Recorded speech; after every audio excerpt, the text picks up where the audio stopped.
the very first guest on the Waterford FC Official Podcast, Pádraig Amond. Pádraig, how are you? Not too bad, I feel a bit, what would you call it, formal, calling you Pádraig. Pádraig Amond. Yeah, just call me Pádraig. That's what everyone calls you. Yeah, I thought everyone did in England because they could butcher my name. I was going to say it. That's why. Yeah. Yeah, so. we obviously just met for the first time this afternoon when we're about to press record on this. So obviously we're getting to know each other as the listener is getting to know you as well. So it's an interesting kind of a dynamic we have going. But that was one of the first things I was going to say to you. You know, you were out of the country for pretty much 90% of your career. And I was going to say, did you find it a little bit difficult having an Irish name abroad? Obviously, Podge helps then. Yeah, we like my wife's name is Quiva, so yeah, so and we 2 kids and we called them Owen and Nisha. So yeah, we had an interesting kind of way over in the UK. For me in football, it was just easier for everyone just to call me Podge because no one could pronounce Pádraig properly, or even because it's spelled the way it's Pádraig, like, but I pronounce it Pádraig, and it's always been that way for me. But we used to have some interesting things. If you ever had to ring a Chinese takeaway, we used to be John and Rose Smith. Go away. You had an alias. we had to have an alias. It was easier than trying to say names and pronounce names and all of that. So yeah, we just it is what it is. Like, it was quite fun for us. And of course, not for the first time you used an alias, but we'll get to that later in the chat. Tell me this. Look, when we decided we were going to do this, you were the first name on my list that I wanted to chat to. I'm delighted you're here. You have an unbelievably storied career, I think it's fair to say. You know, and for someone who is still relatively young, you know, it's an amazing CV to have. But tell me this, when did you first know you wanted to be a footballer? Probably when I was 5 or 6. It was very, very early. I used to just love playing soccer in the garden, and like, I played every sport there was when I was growing up. Like, whatever sport there was, like, I gave it a go, and I was okay at a lot of them. You know, it's like a lot of people that are, you know, good at one sport, you seem to be okay at other sports as well. And I kind of, I don't know what it was. I just always wanted to be a soccer player, and maybe like when I was 10. You know, or no, I was 6 watching the first World Cup, and I remember that's one of my big memories, seeing Ireland playing against Italy over there, and Mexico and Norway, and I just loved everything about that. That's USA 94. USA 94, yeah. So like there was that, and then obviously Euro 96, even though Ireland didn't get to, it was, you know, because it was on in England, the games were all on TV at the perfect times for us, and the same with the France 98 World Cup. So it was just all of those, you were kind of getting access to all those games, whereas probably before that, like, every game was on like you know, subscription TV type thing. The only game that wasn't was probably the FA Cup final or games like that. So I was exposed to a lot of it with the big tournaments that happened to be, you know, at the right times as well. They weren't you know, the 2002 World Cup was in Japan and Korea, but if I was a young lad, if I was maybe 5 or 6 when that's on, you're not going to be able to see all those games because of the times are on it. So yeah, we loved it all though. We're the same generation. I'm a little bit older than you, but I have the same memories growing up. Obviously my life didn't turn out, you know, as a professional footballer. I tell jokes and act easier for a living, but like, who was your team? Had your Premier League team? So Man United was my team. Okay. You know, they were kind of, and that probably coincided with, you know, them, you know, being very good as well at that time as well. You know, you see a lot of or people maybe 10 years older than me, but Liverpool would have been their team because of what was, you know, them winning trophies in the 80s and stuff like that. So Man United was my team. Kind of gone away from them the further my career went along, to be honest with you, just because I think it's just natural when you're in football. It's very hard to, I probably shouldn't say this, but I've more of an affiliation with Shamrock Rovers now than I would have with Man United, if I'm being honest with you, purely because I came through the academy there from 10 and played in the first team, so I have a connection there, and it felt a little bit more stronger to that. Yeah, I don't think anyone's going to hold that against you. I mean, anyone who's a fan of the club knows your affiliation and knows your connection to Rovers, but that brings us straight into it. Like, you started there when you were 10, so it must have been kind of obvious from an early age that this dream of being a footballer was on the cards. Yes and no. Like, I was decent. I was a good player in Carlow. Like, I was probably, without trying to sound big-headed or anything, I was above the level kind of that was there, but like Shamrock Rovers wasn't Shamrock Rovers, if that makes sense. Yeah, I think they were only 1 year out of being Town. We had the Shamrock Rovers kit on, but that was probably the only thing Shamrock Rovers had connection-wise to it. The first team was very, very far away from the academy. There was no real academy, as such as what you see now, what they have going up there at Roadstone, and it's it's like I suppose all the other academies in the country. It's fantastic to see how well the academies are going, and because they're the backbone of the country's football now. But they weren't in the top division in Dublin, let alone the top division in Ireland at the time. And then slowly but surely they got better and better, and there was quite a few players that probably came through, from the same team that I would have been involved in, that we ended up playing. Maybe 4 or 5 of us ended up in the first team. So yeah, I was there the whole way through with a couple of a break of a year or two. I went to Home Farm for 1 year and Crumlin for a year, and we ended up doing really well. We won the All-Ireland with Home Farm, and the team kind of split up then with lads going across to England, and then the same happened at Crumlin, and we won the All-Ireland, we won everything, and then the team kind of disbanded because 4 or 5 of the lads went across to the UK to start their careers. But I stayed in Ireland. I wasn't, I never had a trial with a club growing up or anything like that, and I'm glad I didn't, because I wasn't ready to go at 15, 16, 17. I was a child, and I don't know how people do it. And that's something, I actually read that about you, because I'm a very professional interviewer and I did all my research for this interview. But I did read that you said that you'd never had a trial before, and I found it hugely interesting, because I even remember playing schoolboy football growing up, and all the lads that were obviously way better than me were going over doing trials with all these teams, and then it kind of became like, well, if you're not getting a trial, you may as well just forget about it now. But I think you've had over 700 career appearances, and you've had such a great career and never had a trial. Can you speak a bit on that? I think it was just one of those things. Like I went over and played in a tournament when I was 12, and I got player of the tournament over. It was in Liverpool, and there were teams, apparently Liverpool and Everton, that were looking at me, and all of a sudden there was a couple of Irish lads who'd gone over at a very young age and had really bad experiences. So they changed the age that anyone could go over on trial from being 12, I think, to 14, 15, and then so I just did that. Nothing came out of that, and then I just kept playing, and look, it was one of those things. I think, like I said, I wasn't ready, so I'm glad it didn't happen, but I knew there was a pathway kind of getting into the Rovers first team, especially when they got relegated. That was a huge opportunity for me, and probably a few other lads saw it as well, and saw it was a good way for them. So yeah, I kind of took that with both hands, and the rest is history, as I say. Absolutely, and what a history as well. I mean, I wanted to try and keep my research to 2 pages so I didn't have to be turning pages, and I could barely do it because there's so much that you've done. It's a hugely exciting opportunity to have you as the first guest on the podcast. But just talk to me a little bit about breaking through at Rovers, because obviously you made a huge impression, because obviously that's what kick-started everything else that came before it. But what did it feel like to try and, I suppose, to be a regular for Rovers and go, right, hang on, this is happening now?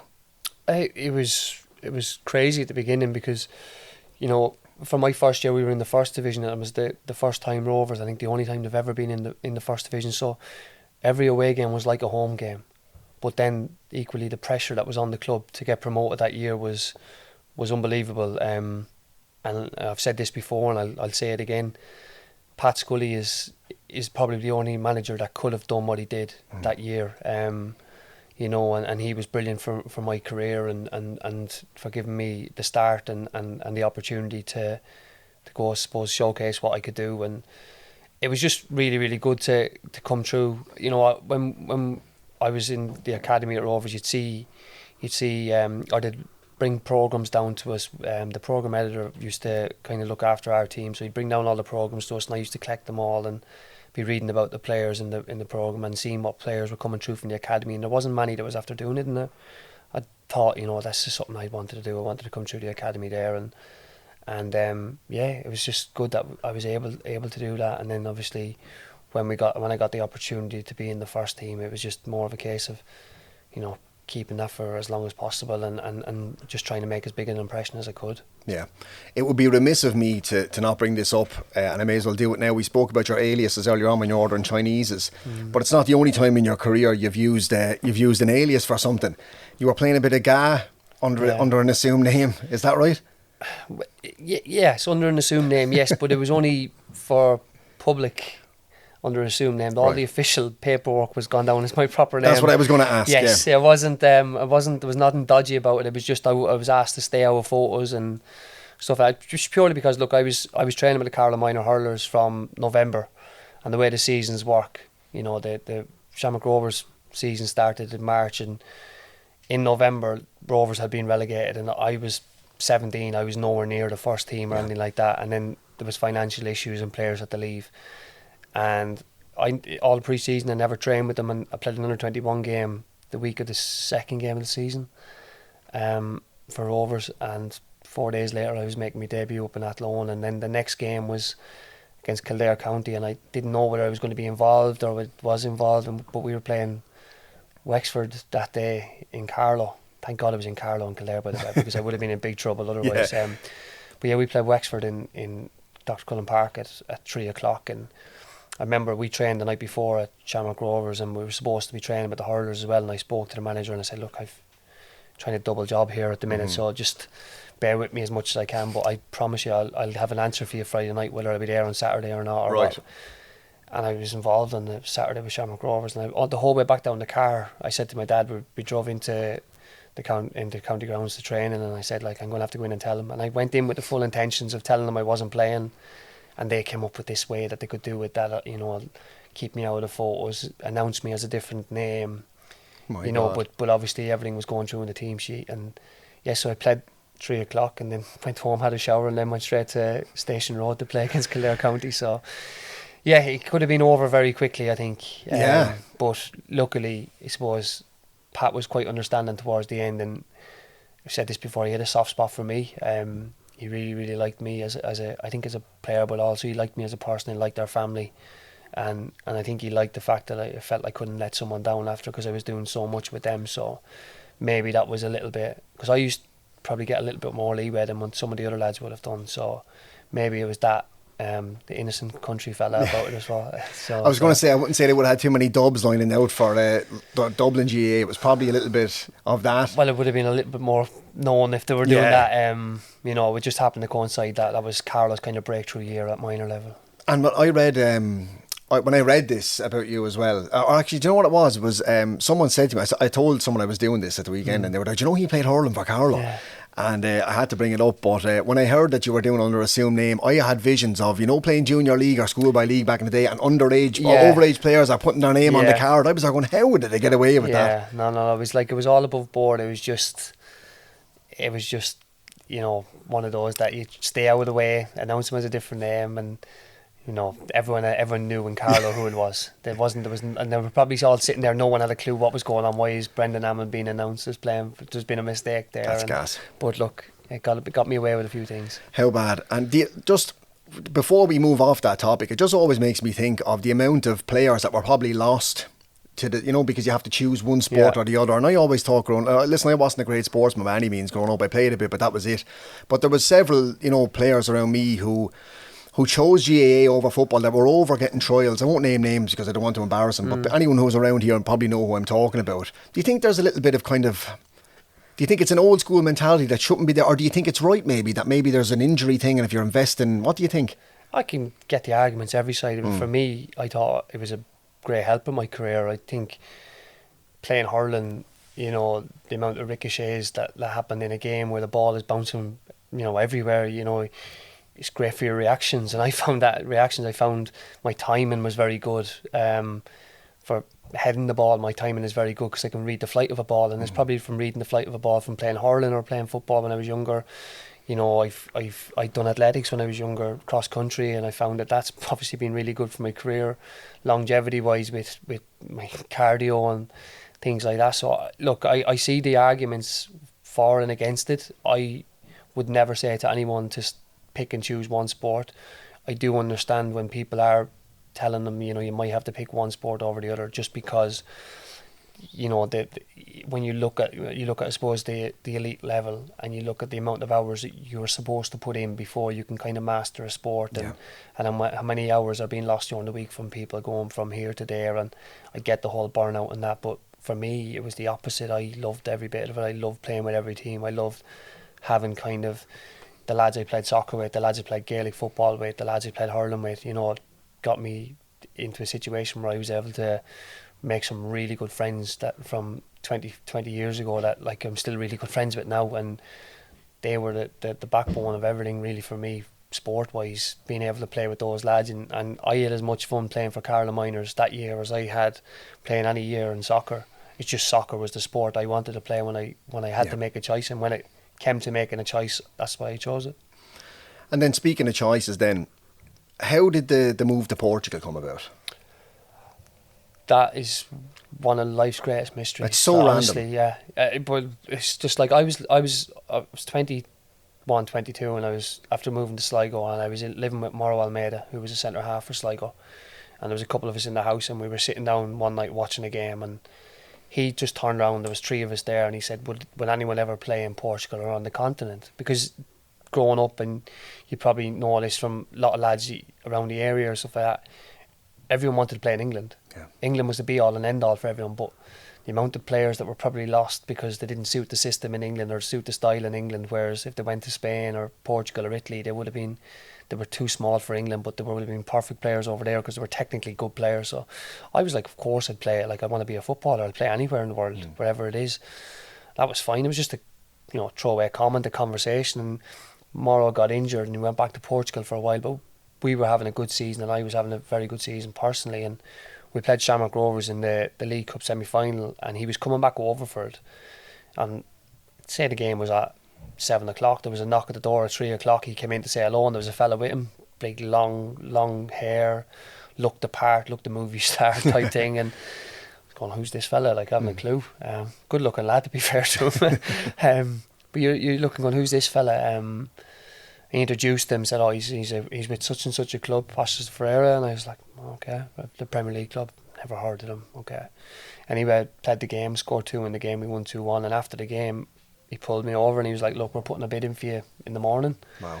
And we're interested in you, and blah, blah, blah, and I was like, okay, right, I know nothing about you, and he was like, well, look, we're playing Sporting Lisbon tomorrow night, I'm staying, we'll watch the game together if you want. Have a look at it, and the beat Sporting Lisbon 1-0, so straight away I turned around and I was like, I probably need to have a little bit of research into this. These aren't too bad. So so that's kind of where it came from. There was a couple of bids put in then, and but it all kind of, I don't know whether it came from just a throwaway comment that Mauro had said to me, or whether that's just a connection I'm putting together, or whether the fella was coming over just to watch the game anyway, and it was just one of those luck things for me, but it was brilliant. It's very, I'm not even going to try and butcher Passos Ferreira, even though I just did, but like, what was your takeaway from your time there? Like, do you feel like, obviously you didn't spend a hell of a lot of time over there, but compared to the other clubs you were with, but do you think being over there gave you something different that others maybe playing in England didn't have? Yeah, look, it gave me a lot of things. It opened my eyes to a few things, and to be honest with you, I think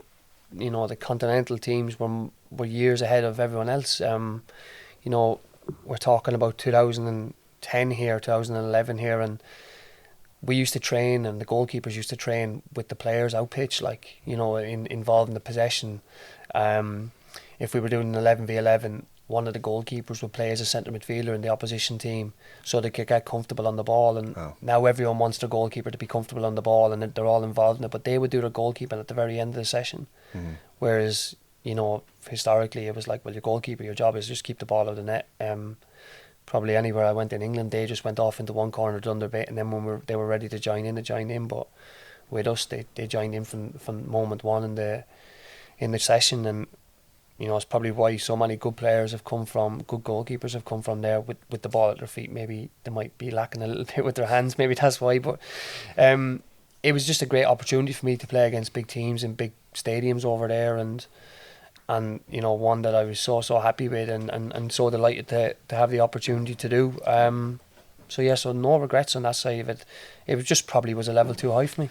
Well, look, I mean, it clearly gave you something that others didn't have, because I think you can just look, like I wrote all the notes down of all your goals, your appearances. It's an incredible, like stats wise, it's incredible, your career.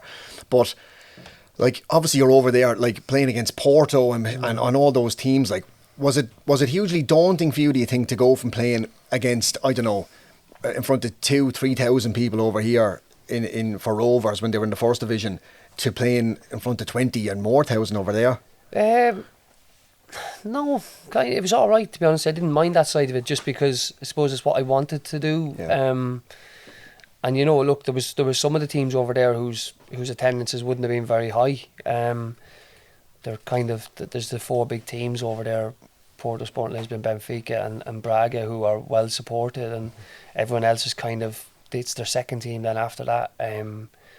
But no, I loved it. Like, it was brilliant getting a chance to play in the Estadio de Luz in 60,000 fans there, and at the Estadio de Draig at Porto in front of 55,000-60,000 as well. And the day we played them, they got presented with the trophy before the game, which was like a carnival atmosphere for the league title. It was the last game of the season, and it was just unbelievable to witness all that. And I got to be involved in the cup final over there as well. But yeah, it was just, look, if you wanted to play football and have a career, you wanted to play in front of the big crowds, and I suppose that was something that I got to have a look at early over there. So, and it was very early. You must have only been, what, 20 or 21? I was 21, 22 when I went over. So, like, again, I was old enough, like, but still I was kind of wet behind the ears as well. Like, yeah, sure. But I suppose that opportunity probably gave me a little throughout the rest of my career. I'd see lads coming across to England who are the club from different countries who mightn't have the language and all that, and that gave me a big kind of, a lot of respect for those lads that were willing to go over to England and try it all without learning the language, and I would always make an extra effort with those players to make them feel welcome, because I knew what it was like to be like that in Portugal. And how did you find that? Like, we spoke about your name, obviously jokingly at the start, the Irish names, and but like, they couldn't pronounce Pádraig whatsoever. It was Amond. It was just called me Amond. Yeah, that was it. I have no doubt about that. I just mean about yourself. What was the language barrier like? It was tough. When I signed, there was an Australian fella, and he ended up moving on 2 or 3 months later, but he was fluent. He grew up over there. By Australian parents, and it was difficult without him. I could understand a lot of the stuff that was being said, but trying to get the dialect and speak it was difficult. But on the pitch it was okay, because it might sound stupid, kind of football is a universal language, and you can kind of understand where people are moving position wise. The manager had good English, so he was able to explain everything tactically to me. But like, there would be times I'd be sitting in meetings and not have a clue what was going on, but he'd obviously come over and break it all down then. And but the lads were really good. Like the ones, even I found the ones that were probably the best around them were the ones with the least amount of English. They would try so hard some of the Brazilian lads would try so hard to pick up a couple of words just so they could say hello to you and try have a little bit of a laugh with you. And I found that really, really comforting and really nice from them. That's great. Honestly, it's really nice to hear those warm things, because I think when people think of professional footballers, they think of a lot of brash and bravado and that kind of thing. So I think a lot of people forget about the human element of it, So it is nice to hear that. But obviously, look, that's what led to you going to England. Yeah. Was it Accrington no, Stanley? Accrington first, yeah. Yeah, I mean, like, I think especially the older listeners will know that play from the ad. Was it a Milk ad years ago? Yeah. But that's a really storied club as well. Yeah, look, it was one of the founding members of the Football League. They've got great history. They've had so many, probably more. They've had a lot more downs than they've had ups, but they've been there throughout it all, and they've been to the brink a few times. They've been saved. They've been, fantastically supported. They've had some great, characters around the place, more so than the managers they've just left recently, John Coleman and Jimmy Bell, who were at Sligo for a little while as well. They were almost 25 years at the club, and it was unbelievable the service that they done, and where they brought the club from to where the club are now. And so to have things like that is that's what makes the pyramid system in England so special. Everyone has that opportunity to kind of step up the leagues and make careers for themselves, and the clubs have an opportunity like what Luton have done, going from the National League up to the Premier League in 10 years. Yeah, I think we're seeing that a lot as well in in a lot of the stuff that's going on in England. Even like when you take Wrexham, for example, and the two Hollywood guys coming over and buying them in the hope that they can take him up, or even Gary Neville owning Salford City and all that kind of stuff. But look, listen, Pádraig, we could go. I could literally talk to you all day about your career, but what I really want to zone in on about your time in England is the love affair you seem to have with the cup competitions over there. Yeah. And the amazing goals you scored against unbelievable teams. Like, what the hell was all that about? I honestly haven't got a clue, because I think for the first 4 or 5 years I didn't win an FA Cup game. Like, honestly, it didn't. And then it just all took off, and it was just right place, right time, and in the right team, I suppose. And yeah, it just really took on a world of its own, really. Yeah, because I remember when it was announced that the Blues were signing you, the very first thing I thought of was Tottenham, Man City, Leicester. And I went, oh my God, he's coming to the Blues. Oh, but this is going to be unbelievable, Yeah. But like, is it true what they say? Like, when we're like, listen, cards on the table, most people follow a Premier League team. That's just the way it is. But we always hear the narrative on the TV is the lower league teams are hoping for a Premier League draw and all that kind of stuff. Is that realistically what goes on?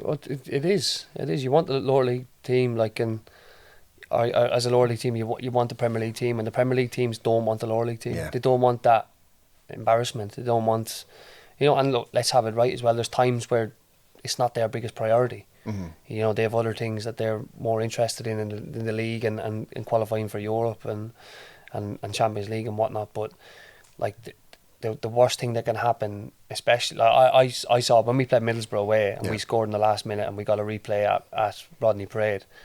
We knew we won the game in the dressing room. In the tunnel before the replay, because we went out to warm up. It was lashing rain, the pitch was in bits, and they stayed there and they went up and did under activation upstairs instead. Wow. And we just said, look lads, we turn up tonight, we win this game, because you can tell they didn't really want to be there at that moment in time, but also they probably didn't want to have to go play Man City in the next round, because we knew that the draw was already made. Now, that might have been a different story if it was Man City away. For us, we mightn't have wanted to go play in the Etihad and get beat 7 or 8-0. But yeah, it was that was brilliant. We wanted to play those teams. We wanted to have those opportunities to kind of put our name out for ourselves and make a career for ourselves out of it. And that's probably why I'm going to be most remembered for. It's an incredible legacy, and for anyone who doesn't know what I'm talking about, by the way, when I talk about your love affair with the Cups, this is a stat from September of 2020, right? And it said the most goals since the 17-18 season in both cup competitions. And I'm going to read some of the names, right, that are on it. Sergio Aguero, Gabriel Jesus, Michy Batshuayi, I'm probably butchering his name, and your man Iheanacho as well, right? And that goes 13, 13, 11, 10. But on top with 13 is Pádraig Amond. Yeah, it's not bad, is it? It's not bad. How does it feel when you see stuff like that being tweeted out? Like, are you aware of that? Yeah, you would be. Like, you'd be getting tagged and stuff like all the time, and it's like every footballer says they don't read social media or they don't see anything. They all read it. You see every comment that's made, because someone tags you in, and you might not read it, but a family member sees it and they show it to you. And as much as you try to stay away from everything, but that's the pitfalls of social media. But this is the nice side of it. Yeah, but like, I mean, you're getting tagged in this. Like, when it's nice, you're getting tagged in all these things. It's worth repeating, really, though. There you go, Pádraig Amond, right? Top of the table, joint with Sergio Aguero and Gabriel Jesus. That's an incredible achievement. Yeah, and I'm still adamant Jesus has one less, because Sterling scored in that final. That's and he shouldn't have had it. That's correct. Chat to me about playing at Wembley. How many times did you play? I know you played against Spurs at Wembley. Is that right? Yeah, I played 5 times at Wembley. My God. 5 times at Wembley. Won the first time, lost the rest of the times. But I thought it was brilliant. Like, the first time I was going to be there. This is great. You play at Wembley all the time. Same, like, I won the trophy in my first year in football at Rovers and thought, we won the first division. I thought, this is great. We win a trophy every year. I didn't win one for another 12 years or something like so. They're just moments like, and that you'll remember. Like, again, I'll go back to the beginning where football was. The FA Cup finals were the games that were shown live on TV every year. And my first memory of football is the 93 FA Cup final, which was Sheffield Wednesday and Arsenal. Wow. So I remember watching that, and I remember the build up to FA Cup final day. Wow, how big it was, and always wanted to play at Wembley. Always, growing up, everyone played Wembley out in the back of Ireland, and we all done it. So to get the opportunity to go play at Wembley, and we played twice in the 1 week, because we played in the cup final the following week afterwards, which is a non-league FA Cup final. Yeah. and got beaten it by a team that got relegated. But we didn't train all week. I'm not gonna lie to you, because the big one was getting promoted the week before. Of course. Well, like I was at Wembley myself a few weeks ago at the League Cup final, and even when I walked in as a fan to the top tier where my ticket was to look down, I just remember thinking, like, how do you even walk out? How do your legs even carry you out onto the pitch? Yeah, I don't know. It's just one of those things as well. It always seems to be the hottest day of the year when you play there. So it's just what you want to do, isn't it? Everyone wants to play in big stadiums. Everyone wants to play in front of big crowds. So getting the opportunity that we wanted to do since I was a child, albeit it was an FA Cup final I thought I was going to play in, but you're getting those chances to play. The big difference I think from the Spurs game we found from the replay at Rodney Parade was, the better the pitch, the better the opposition can be. So it's a big pitch when you don't have much of the ball. It's interesting to hear the kind of what you hear commentators talking about from a player, But look, you're back now. You had a long stint from League of Ireland start to now being here. How does it feel to be back in Ireland, and how does it feel to be playing for Waterford? I'm so happy to be back home now in Ireland. For me and my family, it was the right decision to do, to come back, to get the kids ready for going to school. My wife's from Carlow as well, as you can probably tell with the name Quiva. So yeah, no, it's just really good. And then to have signed for Waterford, which is just down the road for me, that was something that kind of was in my head. If I was coming back, I wanted my family to be able to come watch me play every other week. Especially coming towards the end of my career. Not that I think it's going to end anytime soon or anything like that, but that's really good, and that was a real big part of it as well. So I'm delighted to be here, delighted to have started the season the way we have started it. The lads are all very good in and around the dressing room, even though there might be a small bit of an age gap between me and the next one, but they've been making me feel very, very young. But yeah, so I'm enjoying it all. And you've hit the ground running. Obviously, is it 4 and 4 you have now? It was until the last two, so 4 and 6, is it? Yeah, but that's okay. No, it's going okay. It's going okay. I would have took that at the beginning of the season. What are your personal goals for the season, and what are the team goals, do you think, for the season? I very rarely do personal ones, if I'm being honest with you. I just want to play in every game if I can. Mm-hmm. Because if I'm playing in every game, it means I'm doing well enough for the team. And it might sound like, I'm saying this for the sake of saying it, but I genuinely want to do well for the club. I want the club to, it's had its ups and downs over the last few years, and it's got back in the Premier League. So this year is about kind of stabilising in the Premier League, and making sure that there's going to be years to come of the Premier League for Waterford. So for as long as the team does well, that's the most important thing for me. Like, I genuinely mean that. If I didn't score a goal between now and the end of the season, and we ended up having a fantastic season for the club, I'd be very happy with that. Yeah, so would we. So would we. Look, one last question before we finish up. What's your favourite goal you've ever scored? Probably the one against Middlesbrough in the FA Cup. It's probably the best I scored, but and probably favourite because of the stuff that came off the back of it, having the Man City game the next time, and then obviously having the opportunity to play against Man City, which luckily I was able to score in as well. And yeah, so that's probably... Technically, it's probably the best goal I scored as well. Just everything just seemed to just slow down. Everything was right. The ball hopped up lovely, and I hit it. And yeah, it was live on TV as well, which probably helps for everyone back home, my family and all that watching it. So yeah, that was a good moment. Amazing. Well, look, Pádraig, best of luck for the season. We're delighted to have you, and thanks for being the first guest on the podcast. No problem. Thank you very much. Chat to you soon.